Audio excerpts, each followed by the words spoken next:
Hello guys, welcome and welcome to Media International Academy, one of the leading academy in training nurses in the nursing competitive exam as well as IELTS, NCLEX and OET training, and we are discussing magic pill session. So far, whatever the question they have asked in previous year examination, we are discussing that. Okay, and the topic what we are going to discuss today is that is cold chain part 2. See, already part 1 is streaming in e-nursing meteor YouTube channel. Please watch the video, and if you like the video, please like it, share it, and if you're watching the channel for the first time, please subscribe the channel and then watch the video. Okay, most of the viewers are watching the channel without subscribing. See, whenever you are subscribing, it will motivate us to post more and more videos. Okay, so let's begin the session without wasting the time. And as I said already, we are discussing community health nursing cold chain. Okay, so part 2 is this video. Part 1 is already there in the YouTube channel. Please watch the video and then you come here. Okay, fine. So let's begin the session. So open vial policy is applicable to which of the following vaccine? So this is the question. Open vial policy is applicable to which of the following vaccine? First, you should know what is open vial policy. Then only you can solve this question. Okay. So let's see the options first. Measles, JE, that is Japanese encephalitis, rotavirus, and hepatitis B. Here, the question is open vial policy is applicable to which among the following vaccine? And they have given the name of the vaccine in the options. Okay, and here the right answer is what?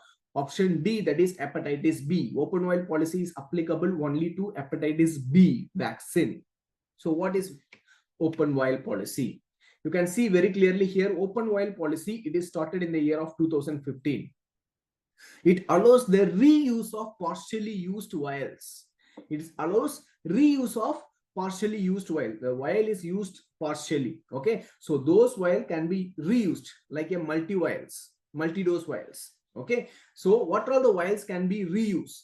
You can see here I have highlighted in red color, that is DPT, TT, hepatitis B, OPV, pentavalent, up to 4 weeks, that is 28 days. If the cold chain is maintained, we can reuse it.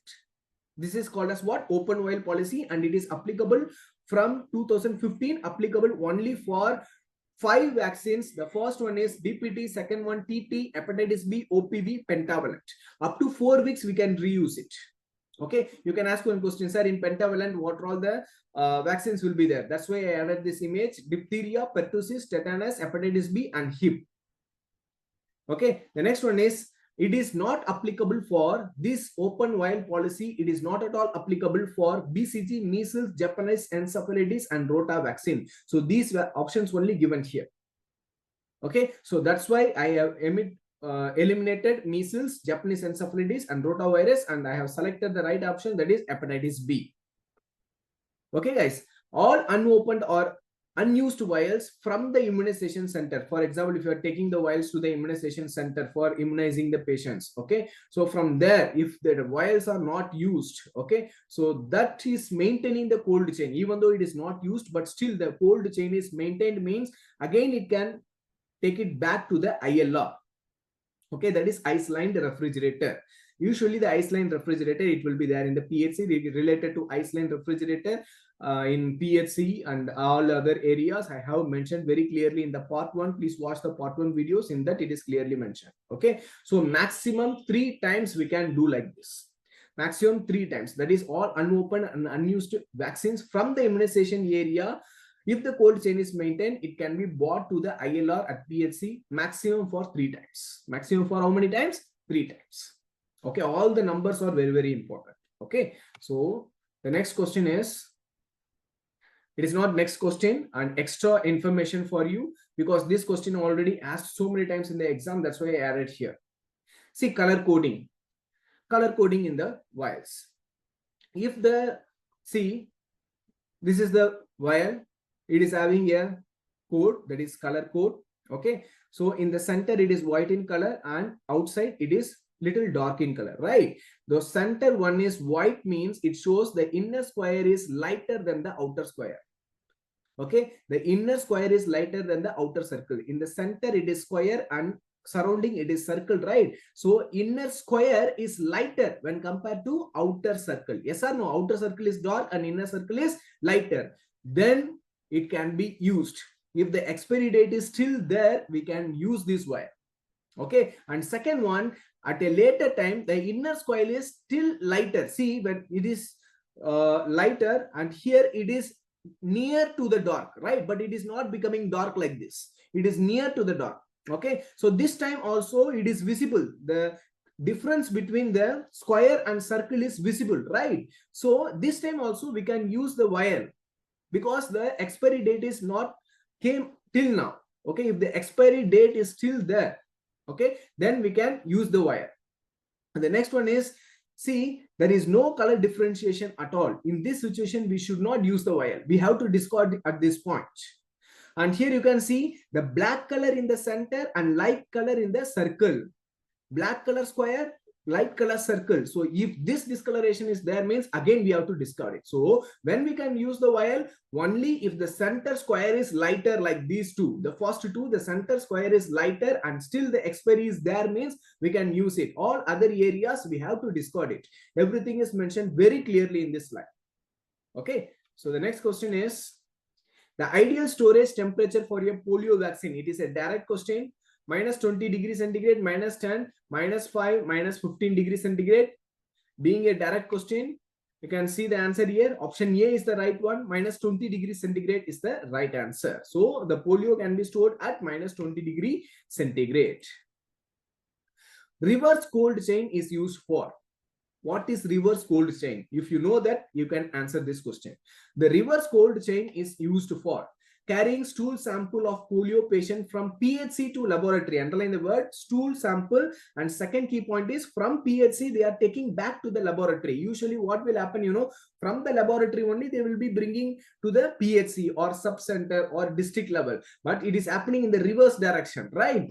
From the PHC, they are taking the stool sample to the laboratory, right? It is happening in the reverse. Okay, fine. And the next one is transporting outdated vaccine from PHC to district hospitals, transporting the vaccine to the laboratory to check its potency, transporting vaccine from camp to sub-centers.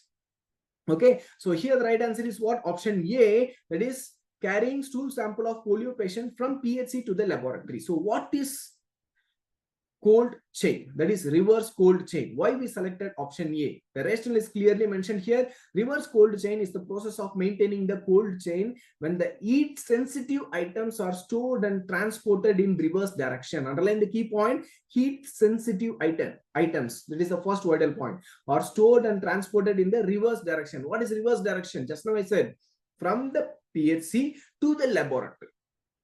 Okay, so from the PHC, they have taken the sample and they are taking back to the laboratory.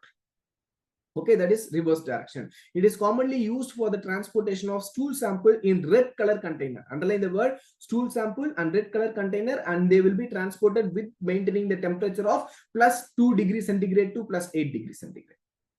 Okay, so this is called as what? Reverse cold chain. It is used for transporting the stool, okay, in red vaccine container, and the temperature is maintained here. That is plus 2 to plus 8 degrees centigrade. Okay, guys. So the next question is the temperature required to store the BCG vaccine. 4 options they have given here: 10 to 12 degrees centigrade, 20 to 25 degrees centigrade, 2 to 8 degrees centigrade, and 15 to 20 degrees centigrade. And here it is a direct question, and the right answer is 2 to 8 degrees centigrade. We should not freeze the BCG vaccine. Okay, so a fresh BCG vaccine has to be kept in the temperature of 2 to 8 degrees centigrade. The next question is, which of the following vaccine should not be kept in the freezer? Should not be kept in the freezer. Polio, DPT vaccine, measles, and MMR. See, polio, measles, and MMR we can kept in the freezer. Whereas DPT vaccine, we should not kept in the freezer. So here, the right answer is what? Option B, that is DPT vaccine. This is also a direct questions.